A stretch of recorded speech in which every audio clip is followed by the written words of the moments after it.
달콤한 말씀 행복한 하루 1월 12일 말씀 묵상을 함께 나누도록 하겠습니다. 오늘 본문은 민수기 7장 1절로 11절 말씀입니다. 모세가 장막 세우기를 끝내고 그곳에 기름을 발라 거룩히 구별하고 또 그 모든 기구와 제단과 그 모든 기물에 기름을 발라 거룩히 구별한 날에 이스라엘 지휘관들 곧 그들의 조상의 가문의 우두머리들이요 그 지파의 지휘관으로서 그 계수함을 받은 자의 감독된 자들이 헌물을 드렸으니 그들이 여호와께 드린 헌물은 덮기에 있는 수레 6대와 서 12마리이니 지휘관 2사람의 수레가 하나씩이요 지휘관 1사람의 소가 1마리씩이라 그것들을 장막 앞에 드린지라. 여호와께서 모세에게 말씀하여 이르시되 그것을 그들에게서 받아 레위인에게 주어 각기 직임대로 회막 봉사에 쓰게 할지니라. 모세가 수레와 소를 받아 레위인에게 주었으니 곧 게르손 자손들에게는 그들의 직임대로 수레 2과 소 4마리를 주었고 무라리 자손들에게는 그들의 직임대로 수레 4과 소 8마리를 주고 제사장 아론의 아들 이다말에게 감독하게 하였으나 고핫 자손에게는 주지 아니하였으니 그들의 성소의 직임은 그 어깨로 매는 일을 하는 까닭이었더라. 제단에 기름을 바르던 날에 지휘관들이 제단의 봉헌을 위하여 헌물을 가져다가 그 헌물을 제단 앞에 드립니다. 여호와께서 모세에게 이르시기를 지휘관들은 하루 한 사람씩 제단에 봉헌물을 드릴지니라 하셨더라. 아멘.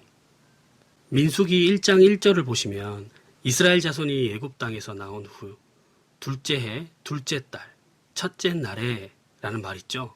둘째 해, 둘째 달, 첫째 날에 여호와께서 시내 광야 회막에서 모세에게 말씀하여 이르시되 이스라엘 자손이 애굽에서 나온 후 둘째 해, 그러니까 2월 1일에 하나님께서 모세에게 말씀하신 거죠. 이제 광야에서 치르게 될 전쟁, 약속의 땅에서 치르게 될 전쟁을 위한 인구조사와 성막을 중심으로 진영을 구축하는 것 등을 이렇게 말씀하신 겁니다.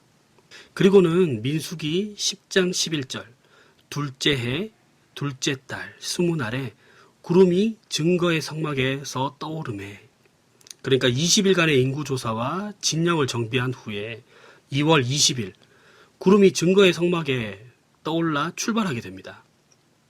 오늘 7장부터 10장 10절까지는 시간을 이제 한 달 앞으로 거슬러 올라갑니다. 민수기에는 날짜가 나오지 않지만 이 평행 본문 출애굽기 40장 17절을 보면 둘째 해 첫째 달 곧 그 달 초하루에 성막을 세우니라 라고 돼 있어요. 둘째 해 1월 1일 성막을 세웁니다.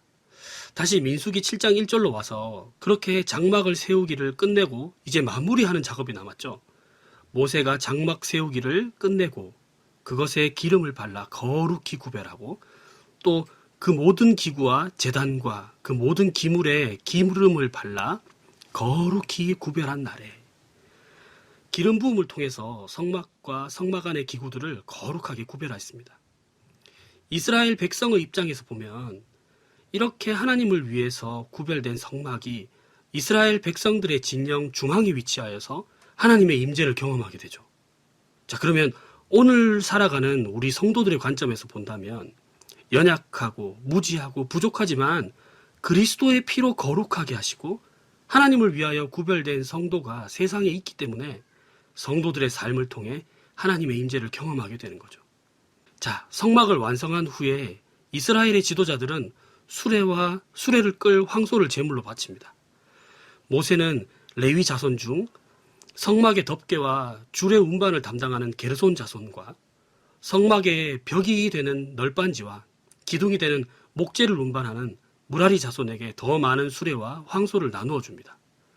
고핫 자손은 두 자손들이 담당하는 것보다는 가벼운 성소 기구들이기 때문에 수레와 황소 분배에서는 제외되죠. 그리고 12지파의 지도자가 하루에 지도자 한 사람씩 제단 봉헌 제물을 가져와서 제단 앞에 바치도록 했습니다. 사랑하는 강서 공동체 여러분, 성막을 위한 봉헌이 광야 여정 가운데 이렇게 중요한 이유는 바로 성막이 하나님의 임재를 상징하기 때문입니다. 성막을 중심으로 이동하는 이스라엘 백성들은 하나님의 임재를 따라서 행진하는 하나님의 군대입니다. 이제 광야 여정을 떠나기에 앞서 성막과 성막 안의 기구들을 거룩하게 합니다. 똑같은 천이고 똑같은 실이고 똑같은 나무이고 금속이지만 이제는 하나님을 위해서 구별된다는 것입니다. 우리도 이와 같습니다. 예수님을 믿기 전과 후 우리의 몸은 달라진 것이 없습니다. 하지만 거룩하게 구별된 하나님의 것이라는 부분에서 전과 다릅니다. 성령께서 거하시는 전으로서 하나님의 영광과 하나님 나라를 위해서 사용됩니다. 우리 이렇게 선포합시다. 우리는 하나님 나라를 위해서 구별된 거룩한 도구입니다. 세상이 우리를 통해 하나님의 임재를 경험할 것입니다.